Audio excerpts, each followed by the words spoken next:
My name is Jin Lee, and it's spelled capital M-I-N, space capital J-I-N, and my last name is Lee, L-E-E. And I was born in Seoul, South Korea. I came to the U.S. when I was 7 and change in 1976. I went to the Bronx High School of Science, and I commuted from Elmhurst, Queens to the Bronx, which was really interesting. And then I went to Yale College, majored in history, and then I went to Georgetown Law School, became a corporate lawyer for a few years, quit to write fiction, and then published my first novel 12 years later. And now I'm working on another book. I've been married for 18 years, which is a kind of a weird thing, because I got married at 24. And I have a son who will be 14 years old this year. Shocking, because I look so youthful.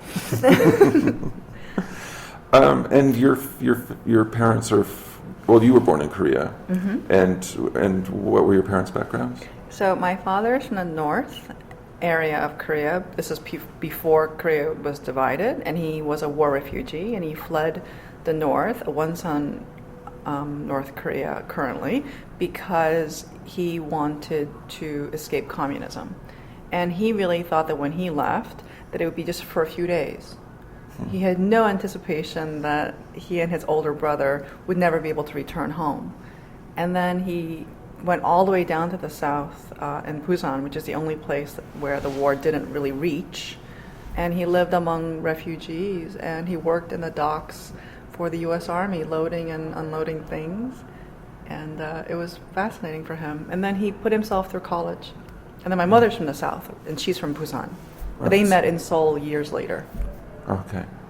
And then how old were they when they came to the U.S.?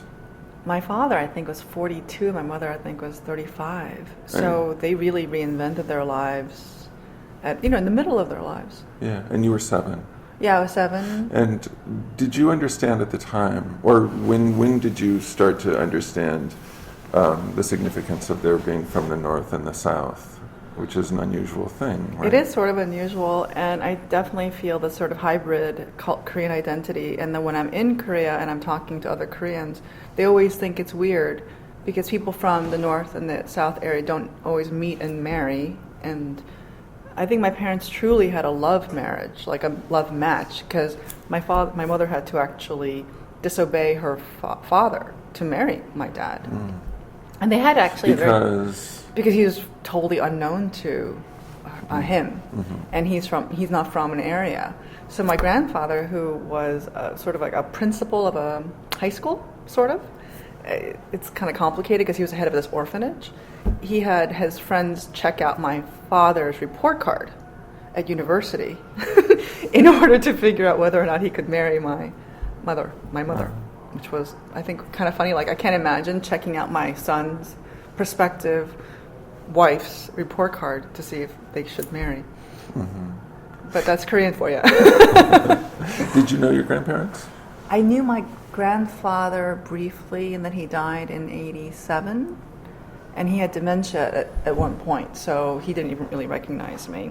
And my father's parents, my father's father, my paternal grandfather, he died when my father was very young. And my paternal grandmother I never met because she was in North Korea, and she died when the country was divided. And I imagine she must have suffered quite a bit, which really grieves my father. Yeah. So growing up in New York in those years, I guess, how aware were you of your immigrant status? Was it an unusual thing to be an immigrant family in the neighborhood that you lived in or the schools that you went to? No, actually, I thought that everybody was an immigrant. Like, I did. And actually, everybody is an immigrant.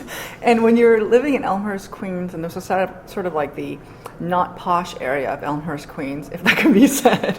I lived right below the gas tanks when they even had gas tanks right then. You had this sort of, it was a very happy, poor neighborhood. Like, it was nothing like, I never felt deprived in a sense, and I definitely knew that we weren't well off, but I never felt in any way that we didn't have what we needed because we always had food and we always had clothes and we always had a place to live. My parents were always working, And I had my sister, so I had a kind of we had a crew, and I think that was a kind of a good thing. There were very few Asians at the time, which is kind of weird because if you go to Elmhurst, Queens now, it's entirely Chinese American.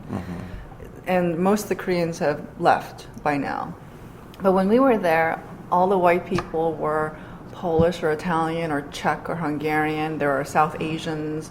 And we were all living together, and we were all blue-collar together.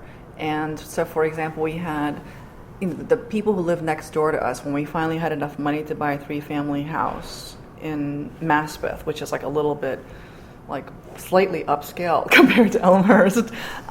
They were painters. So he was kind of a painting contractor. So he would have his van parked in front of his house. So I kind of just, and he was white with blue eyes. I kind of thought that's what a white person is, a Polish person whose father's a painting contractor. So a girl that I would go to school with, she was French, and her father was a waiter in Manhattan. So that's sort of what I thought different races were, that we all had an ethnicity. And people were very public about it. And what's very funny in New York City is people will often say, well, he's Spanish, meaning that they are Spanish speakers. That's very, very common in Queens. People will say that. And until I went to college, I didn't know that there was a whole idea of Latinos and Hispanics. There's a whole different category and what we understand of that identity. Because in New York, everybody I knew would say, well, she's Spanish or he's Spanish, even though they're Puerto Rican or Dominican or a billion other things. And we just really respected work. I think that was the thing. I really felt like people were identified more by work rather than race. He's a doorman, or he's a painter, or he's a waiter, that kind of thing. And then when I went to college, it was very clear that whiteness meant more about socioeconomic class. That, his father is a partner at a law firm. And I never paid attention to money before, because I always thought we all had the same thing. Because I didn't know we were, less. And I think when I went to college, people made it very clear that the way I grew up was less. And I was very sad about that. And you didn't have a sense of that until you arrived there. No, I really didn't. I actually thought we were pretty well off because, in the sense of, we're not poor, we have food. We have, I had a coat for winter. And, if we got I remember every September we would get, a pair of blue jeans, and we would get new sneakers. And if our winter coat was fine, you'd wear the same one. But I didn't know that was less than other people who were middle or upper middle class. And I didn't know that you were supposed to go on vacation. Because my parents never went on vacation. And then when I went to college, everybody had these great, amazing places to go to. And I didn't feel upset about it, but I always went back home and I helped my parents at their store. But it wasn't until I went to college and met, really solid middle and solid upper middle class people that people had a greater sense of entitlement for pleasure and leisure, which was really interesting to me. Even now, raising a child, my son goes to a private school, and their range of things that they know and can do, it's great. It's great for them. At the same time, I kind of think, I wonder how you could replicate this for yourself unless you have an incredibly good job, because not everybody's entitled to have 2 vacations or 4 vacations a year. And you can be really happy without them. That's the other thing, is that it's very hard to explain that to somebody. Right, that this is not normal. This is not normal, and also, it doesn't necessarily mean that you're going to be happier. And this is not necessary, yeah. Well, so your family comes to the United States. You're 7, but it's also one of the things that's interesting about the timing is that it's kind of the immediate post-civil rights years. So you missed the civil rights movement. Totally. But so how long did it take you to figure out what race means in America, or what kind of describe your coming to consciousness about that? I think that I went to college and I took all these classes about. Well, I became a history major, so I took these incredible classes with really smart people and these reading lists that were just... I really feel like the thing that I really got from college were the reading lists. If I had to point back and say, what did you really get out of going to a very fancy college? And it's really, really smart people distilled what I should know. And then I learned that. Like that's the inheritance of somebody else's education. Because, if it takes a scholar, let's say 100 books for them to write one book, right? Because it's kind of like, that's true. And then for you to be able to know that's the book that you should read, somebody else swam through 100 books for you.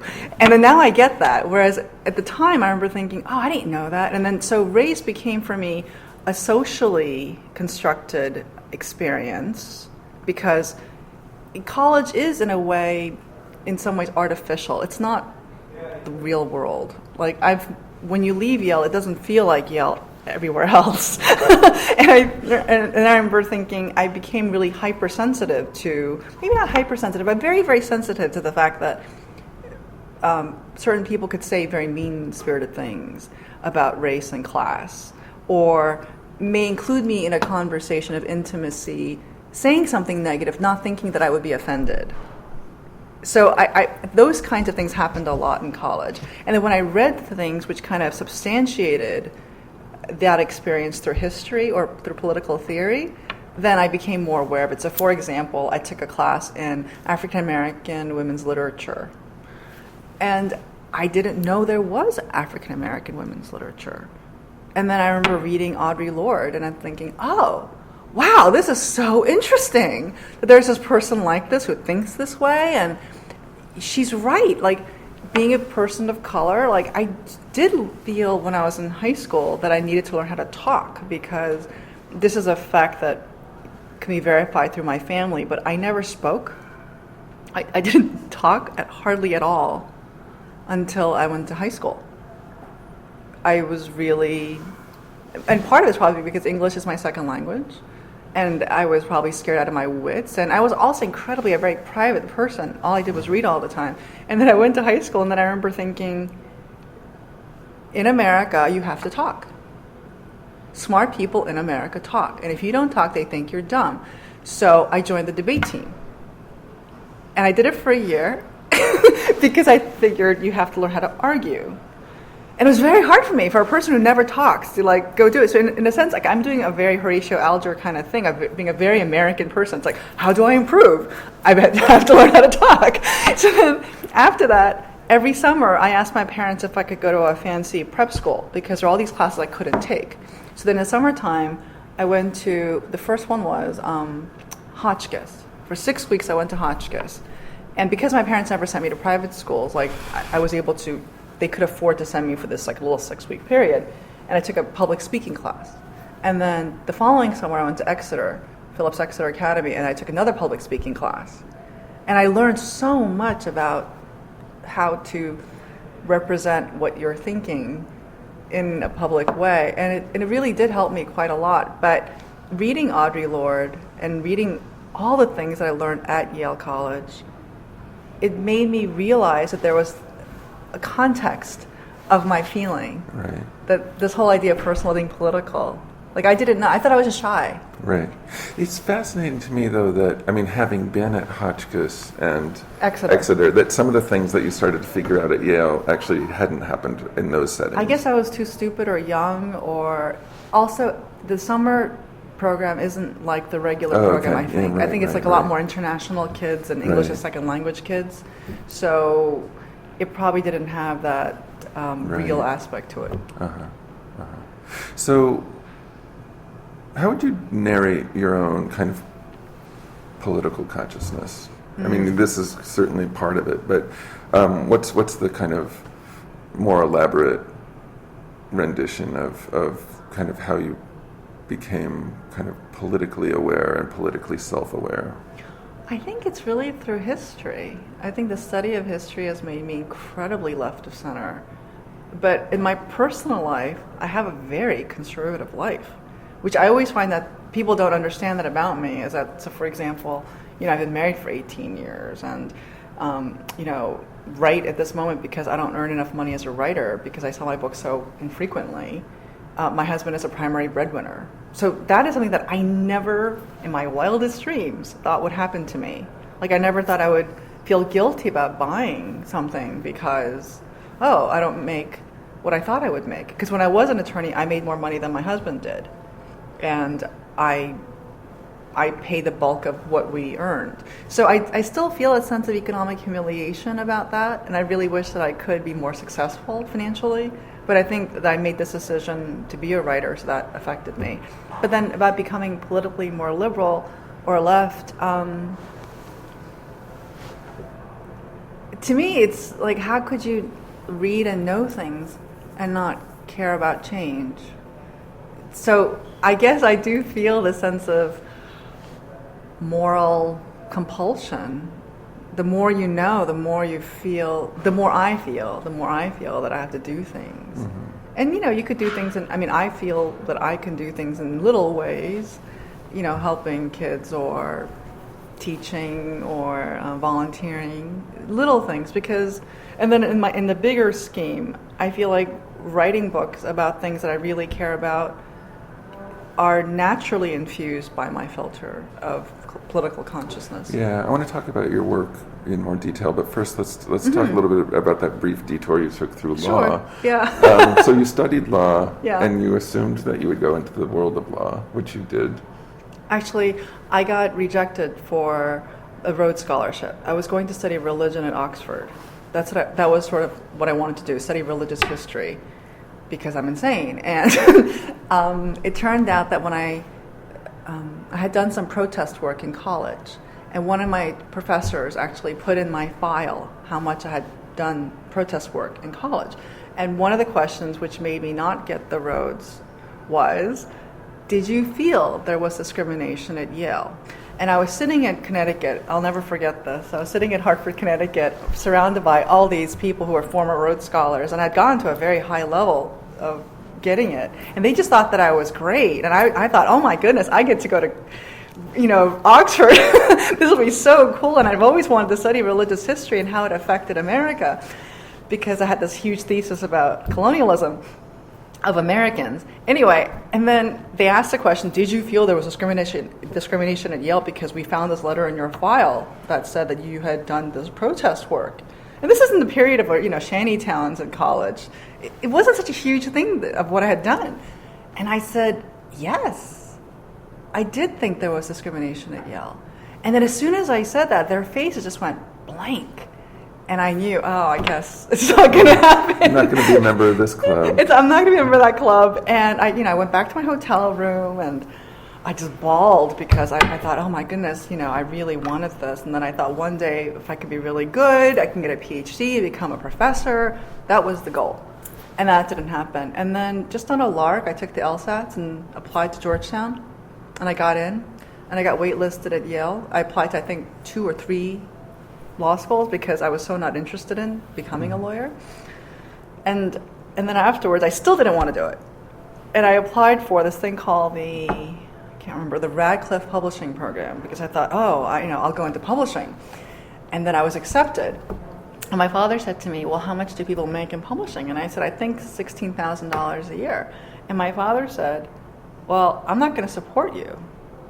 Like, I can't support you forever. I can't do this. Whereas if you go to law school, I will pay for that because it's an investment in your future. So I called the Radcliffe Publishing Program, which I think their tuition was, I don't know, a couple of $1,000s. And I told her my sob story, and she said, well, I'll give you full tuition because I think it's really important that people like you, and I didn't even know what this meant, should enter publishing. I think what it really meant was, publishing's really white, we really need a kid like you to do this.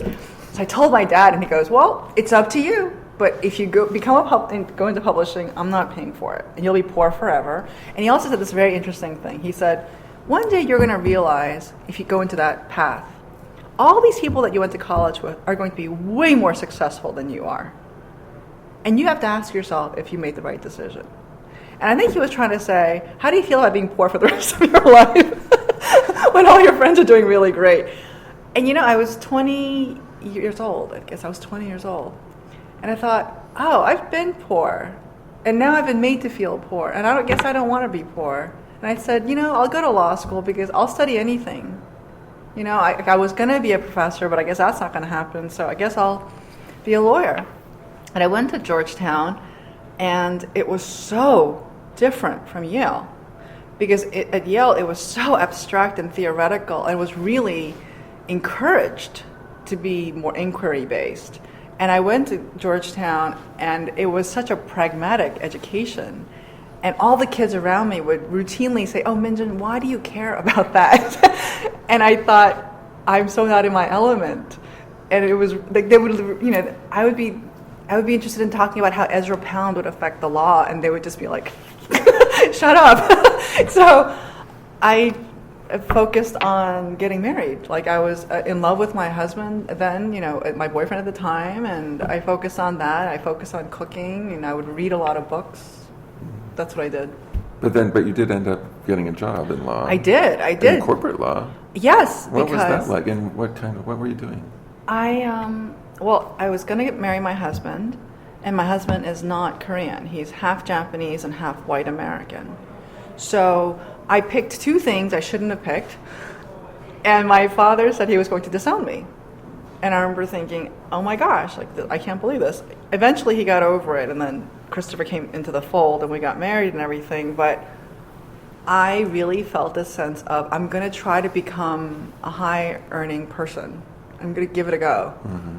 Although it was never part of my consciousness, because, to be fair to my father and my mother, it's very funny. They never said to go out and make money.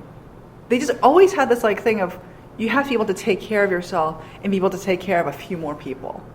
And I think my father knew publishing wasn't going to be it. That's not going to be it. I think if I had said I'm going to really pursue becoming a professor, they would have been like, well, that's a good thing because that's a contribution and you'll be solvent. Whereas being in editorial, it wasn't going to happen. Right. So I tried to be a corporate lawyer, and I was very, very good.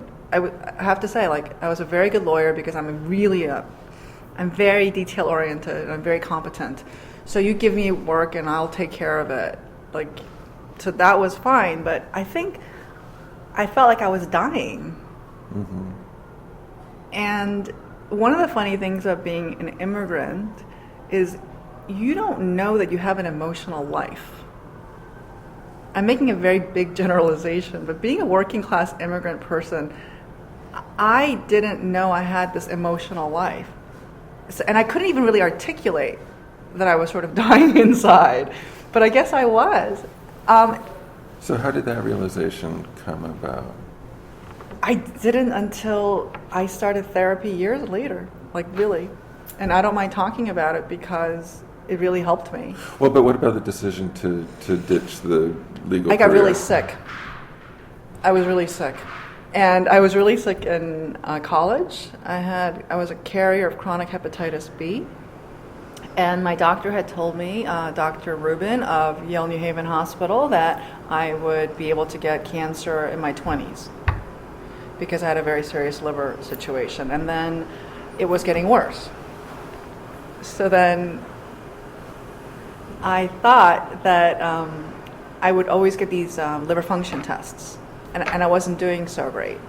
So I thought, well, I'm working, I was billing almost 230 hours a month, which is a lot because you only bill hours that you work, but then you're still physically in the office more.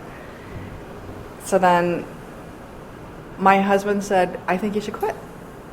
He actually said you should quit. Mm-hmm. And we were not in a financial position for me to quit. Mm-hmm. But we had $15,000 saved, and I had this really harebrained scheme where I have $15,000, so I'll write a novel and I'll sell it, and then we'll be fine. Well, so wait, we have to back up now. So where does the storytelling come from, and when did you realize that? I mean, when did that become an interest of yours? When did it become a kind of realistic way to think about what you might do? Where did that come from? It wasn't realistic at all. Well, but you're doing it. Yeah, I know. It's bizarre. The more I think about my reasoning process as a young person, the more I think I must be a very hopeful person because it's not quite logical. And I think this is the reason why I mentor kids so much. I mentor a lot of working class kids, and I think it's because people didn't explain stuff to me when I was growing up about how the world really works in this way. So anyway, when I was in college, I majored in history, but it's because I majored in history because I couldn't handle economics. Like, I had gone into college thinking I was going to be an economics major because that was the rational decision from being a working class kid. But I went to take macroeconomics, and it was so difficult. Like, I had no idea what those graphs said. Like, I would be like, guns, butter, whatever. I mean, I always got the demand curves wrong. So then I figured, oh, I know, I'll be a history major because I'm really good at reading. So I did that. And then I would take these, I would shyly take writing classes in college. And I won actually two prizes in college for writing, one in fiction and one in nonfiction, from the English department as a non-English major. So I knew that I probably could do something, but I didn't start writing fiction until junior, senior year because I kind of thought that's what really, I guess, privileged people did, and it was very clear to me from everybody I've ever read in Europe, they came from privileged families and from families around them who were writers. So I kind of thought, well, no one from Elmhurst is going to be a fiction writer. So even I had my own voice telling me to stop kidding myself. So that's why I thought, oh, I'll go to Oxford and I'll, become a very prestigious person.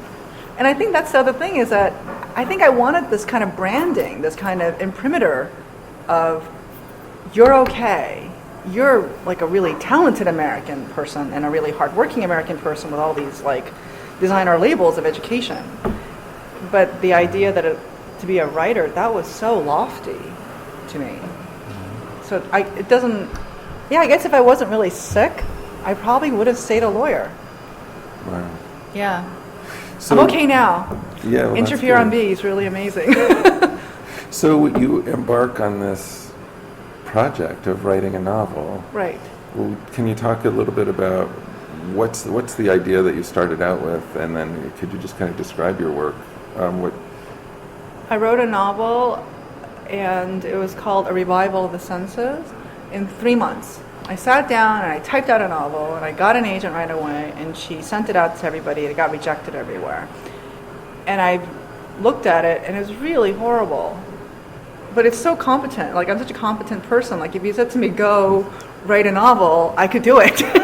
But then it doesn't mean that it's a novel. It just means that it's 360 pages and it's a manuscript. But I didn't know that. I didn't know this whole thing about arcs and stories and all those things. And I think based on my resume, I was able to get an agent and all those things. And then I decided, I better figure out how to tell a story, which is very different from... Yes. So how did you figure that out? I took a whole bunch of classes at a lot of disreputable places. Like, I didn't get an MFA because at this point we had no money, and I also felt like you totally screwed up a JD. Could you really screw up another degree? You got to be kidding me. So I took classes like at the 92nd Street Y. I took classes at they have these like learning centers in New York for like $175. You can go study with somebody for 6 weeks. Like, I would do stuff like that. Uh-huh. I joined a lot of writing groups and just suffered. And I wrote 2 more manuscripts. Just abysmally horrible.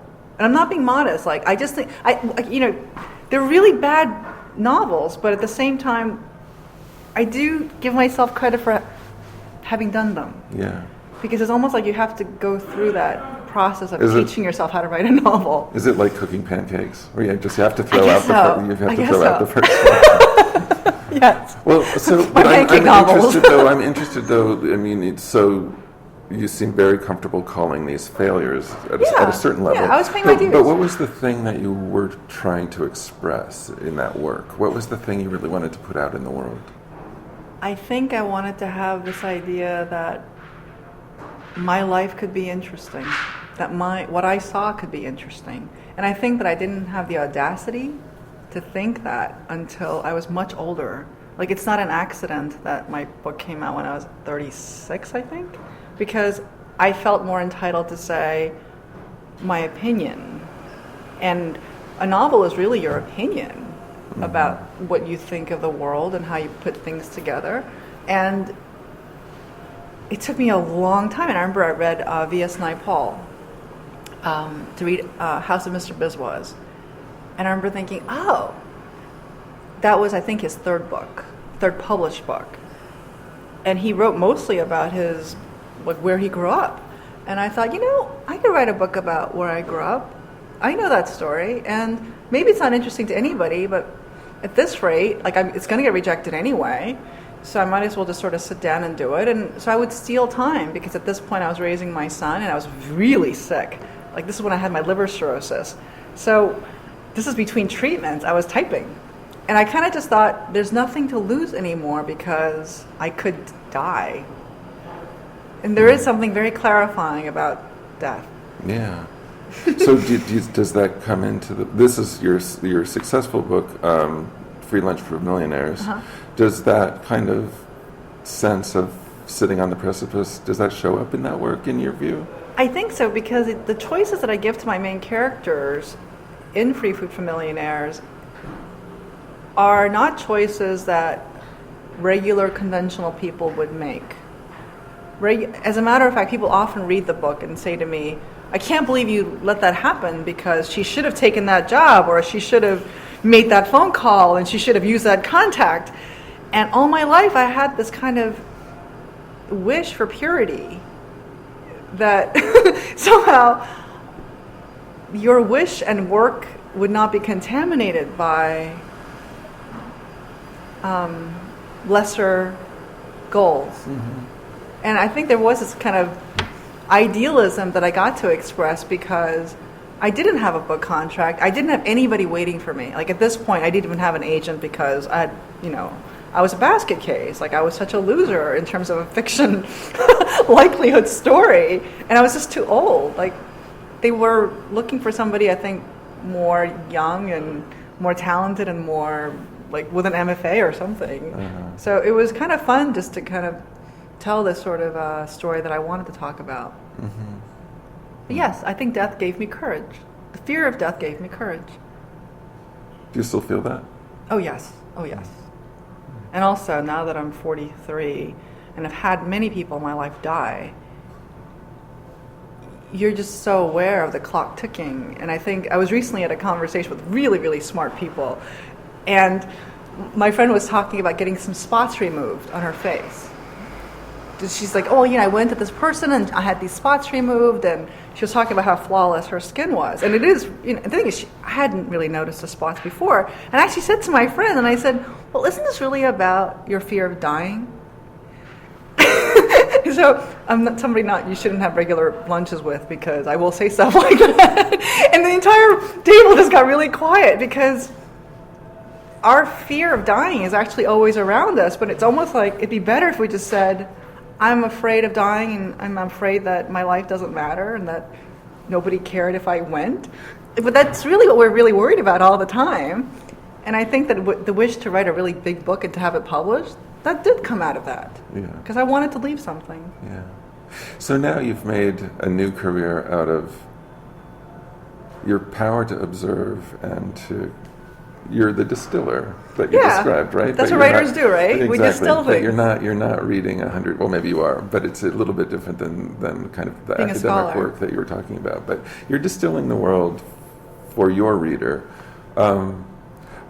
because you are, so engaged in observing the world around you. I'm really eager to hear you talk about the world that you see. because thank you. Because this is such an extraordinary moment in the United States in a lot of different ways, and I'll let you define kind of how you see it. But it's also interesting to me because you were away. You were in Japan for 4 years, mm-hmm. And which is not exactly long enough to have a Rip Van Winkle experience upon return. But in a certain sense, it was a crucial couple of years that you missed, and I'm just wondering, kind of, what did the United States look like from afar during those years that you were in Japan? But then also, how would you talk about the world that you found when you came back to Obama's America? It's funny that you mention this, because I think I became more of a patriotic person having left. And I think it's because I was in Asia a lot, not just in Tokyo, but I would travel a lot and I was a correspondent a columnist for a ruling paper in South Korea called the Joseon Ilbo, which is the oldest newspaper, and it's very conservative. It's kind of like the Wall Street Journal. Mm. And I was asked to sort of write my opinions about what was going on in Asia and America and to give these sort of comments. And the thing that I noticed over and over again in all of my travels was this real sense of how Asia was economically booming, as America was economically in decline, and Europe was also in decline. But the thing that really made me feel more patriotic for America was, more than Europe, and I felt this stronger affinity, a love for America, is how open Americans are to correction. Whereas in Asia and in Europe, because they are such old countries, they really feel like they're right. Even when they're wrong, they think that they're right. Whereas Americans are always kind of going like, well, what do I do? How can I learn? Maybe, the next, and for example, the period in the 90s or in the late 80s when people thought Japan Inc. had all the answers, right? So there were all these books being published, like, well, how could American companies be more like Japan? And then now we know that was not the right idea because Japan is having now its almost entering its third decade of decline. And then you have people now thinking, well, maybe China has the answers and all of our kids are going to learn how to speak Mandarin now because they must know. But then, of course, if you go to China, you realize, no, they don't know either. They really don't. Right now, they're just having an incredible economic growth spurt. Like India's having an incredible economic growth spurt. But Americans, when you meet them, even in all of our bluster, I think we're very open to new ideas. And I think we really like people. And I think that we really are less stuck up on ranking of your background. And I think that in New York, or even, whether it's like Denver or Chicago, like in any major city in America that I've been to, because I haven't been to many rural parts of America, in the urban cities that I've been to throughout the country, I really have felt a sense of openness about trying to figure out who you are. Can we be friends? And then I would be welcome at their table, or even in their homes. Whereas in other countries, that really isn't possible. It isn't. And I think that we fool ourselves very much if we think that they would be willing to take another person, not of blood, racial blood, and take you on as a citizen and as a full member of society. Americans do that. Other countries don't. They really don't. Even the most liberal countries like England or France, like what we think of as being very open-minded, I'm always amazed what ruling class people in those countries say about the minorities there who are French or who are English. The way people feel about Arabs or Jews in Europe. It's always quite shocking to me what people say. So I don't think people are as progressive as Americans are. Even the most conservative American is, I think, slightly more progressive than other countries. I know. I never thought I would say that. But the more I travel, the more I realize, Americans are really cool. So, what were the exact 4 years that you were out of the country? 2007 to 2011. To 2011. And so, first of all, did you see Obama coming down the pike? Did you think that this country was going to elect a black president?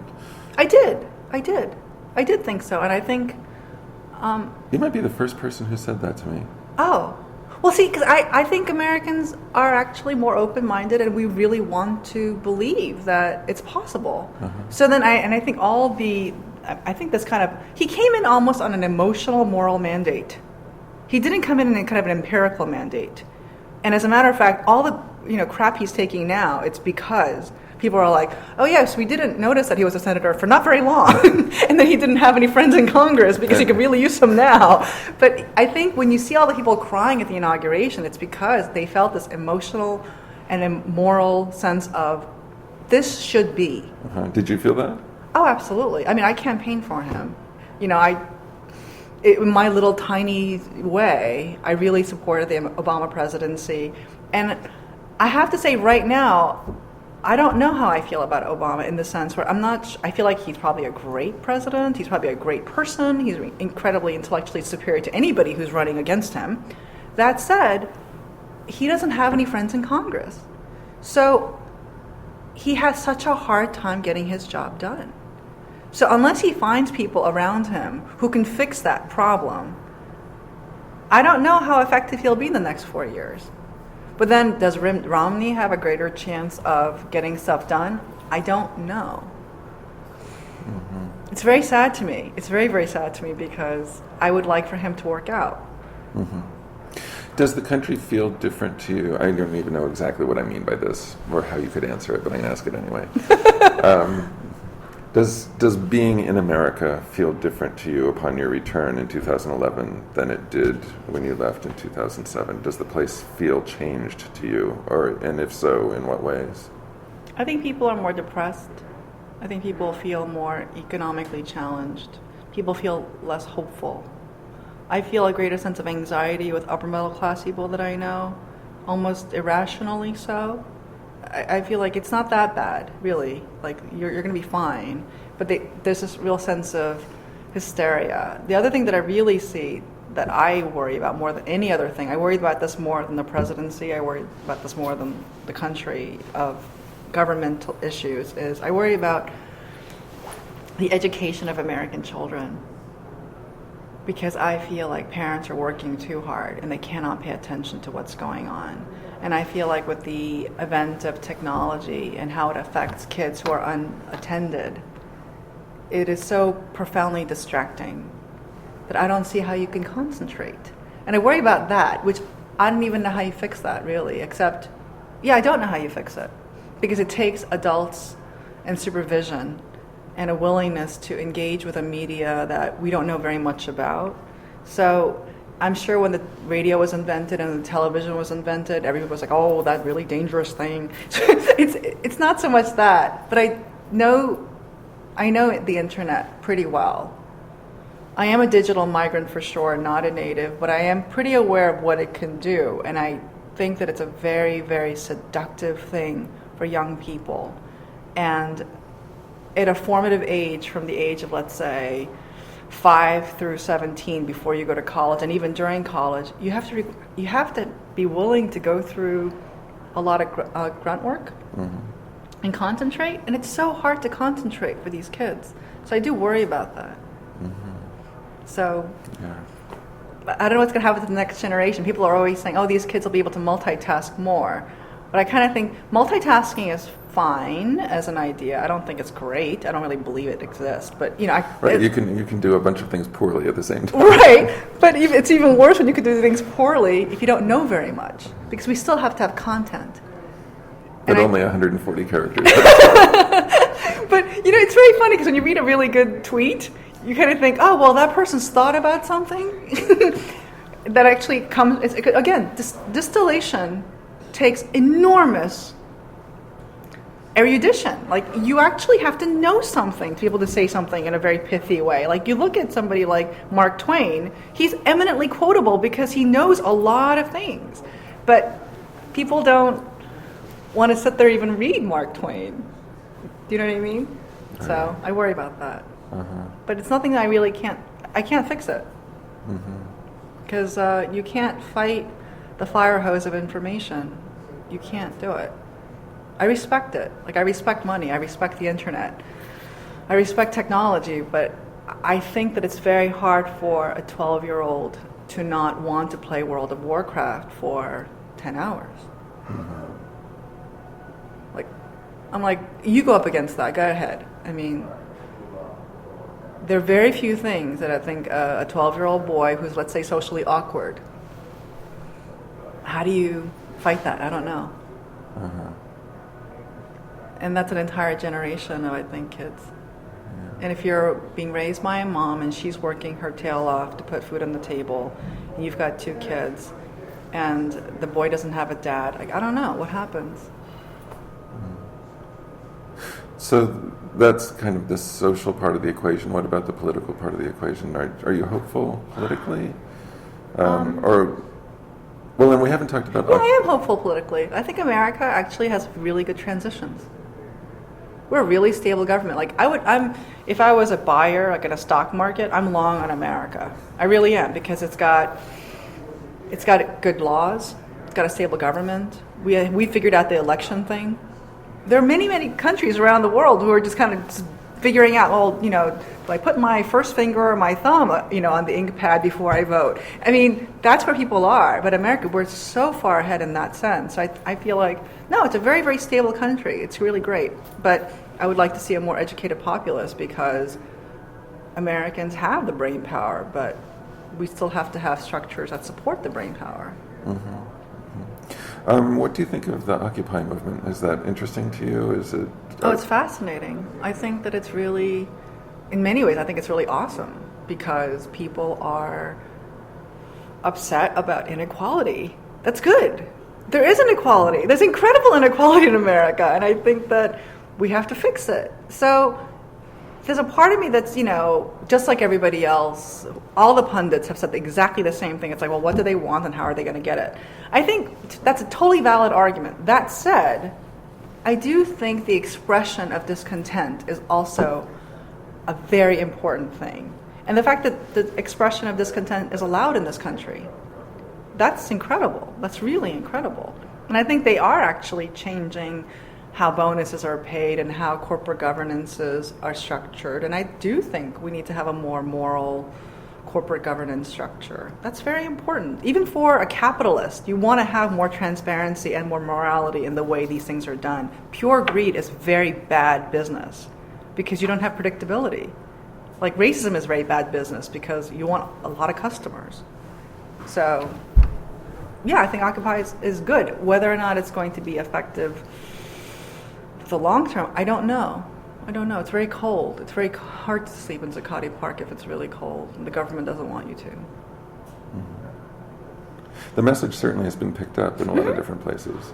I mean, that's one of the striking things to me is that I like it. For years, or maybe forever, you just never saw class at all discussed, and certainly not economic inequalities of the sort that are now you can't pick up a magazine or a newspaper without finding something about that topic. So that's significant. And I think that I think it's an honest discussion. I think people don't want to talk about class. I think people often talk about race a lot, and I always feel like race is really relevant, but I think class is really relevant.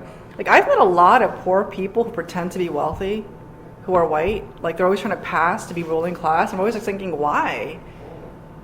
There's something very earnest about and good about the fact that you've come to where you are from your background. There's no shame in that. And if anybody makes you feel shame about that, that's their shame, not yours. I think lying with yourself about things like that, that's really bizarre to me. Like in Japan, for example, you have to have a Japanese name even if you're not Japanese a lot of times. And they do it because they always say it's easier for other people if you have a Japanese name. So a lot of Chinese people and Korean people who've lived in Japan for a long time will actually have Japanese names. It's called a sume, like your passing name. Right? And everybody always says it's totally okay that you have this thing. So everybody has it. But privately, they know that they're not Japanese. It's almost like me saying my name is Minjin Smith, because it'll make it easier for the majority culture. But at the same time, you always walk around thinking like, but I'm not Minjin Smith. I'm Minjin Lee, and if you see me, you'll know. But in Asia, it's weird because you can't tell. Like, I can't tell who's Japanese and who's Korean. Like, I just always, and I'll put people on the bench if that's what they actually claim. You can't do it. It's really difficult. But then these people are walking around feeling this way, and then yet later on, sometimes they'll say things like, did you know that person's actually Chinese? Or that person's actually Korean? Can you believe that person actually had the audacity to pass? Even though we had agreed as a society in Japan, you needed this. They also get mad at you. But I feel like that's what it's like to pass as a white person in America. Like to act like you're some royalty when you're not. When in America, there is no royalty because it's a very young country, again. But anyway, I don't know. America's so interesting. When you were in Japan, was your social life organized mostly around other people who were foreigners to Japan, or mostly Japanese people? Or you were there for your husband's work? I was there for my husband's work, and then because he became, he got a job in an American company in Japan, and it was a good financial situation for us. We were able to save money and do all these things. So, and then I was working on a book that was based in Tokyo, so we decided this is a good thing, and I got to research this entire community that I could not have done. And as a matter of fact, when I went to Japan, I ended up getting rid of my entire manuscript because it was wrong. Is that going to be okay? Oh, researching, that's right. And I had 160 pages of a manuscript about the Koreans in Japan. And I went to Japan, I interviewed real Koreans in Japan, about 20 of them, and I realized I was totally wrong. Let's back up for upsetting. one. So upsetting. I just have to back up for 1 second, a little to bracket this.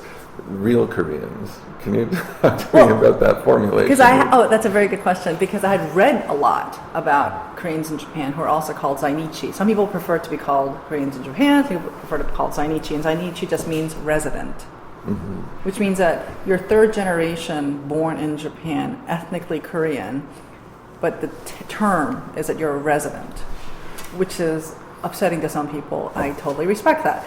So I had done all this research in America, read all these books, because I was a history major at Yale and I was going to take this seriously.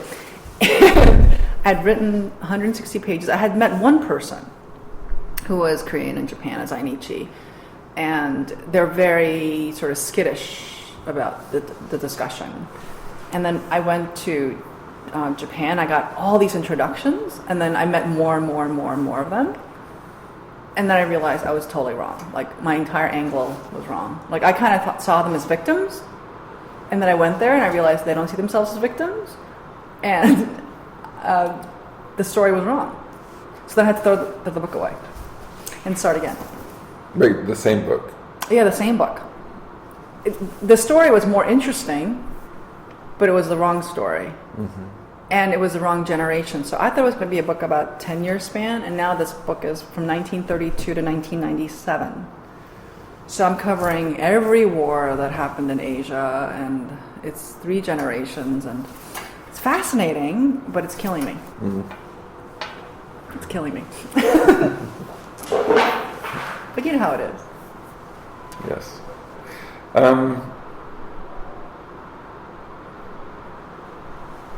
I just want to kind of wrap up, but I want to go back to Obama and maybe Romney.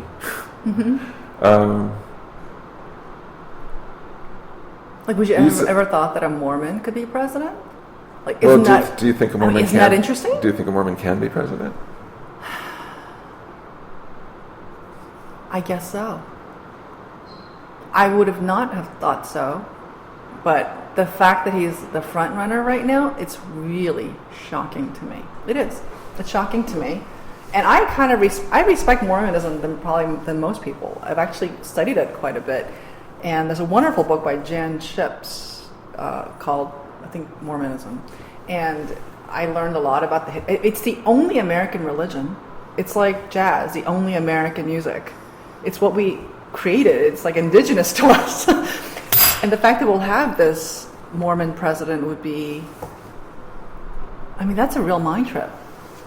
It'll really show you just one more time of how Americans are flexible, of letting things happen that they didn't think could happen.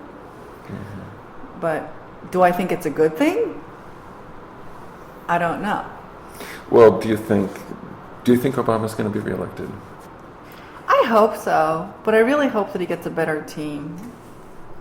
Because it would be really, really sad, I think, in terms of how history will remember him if he doesn't get anything done.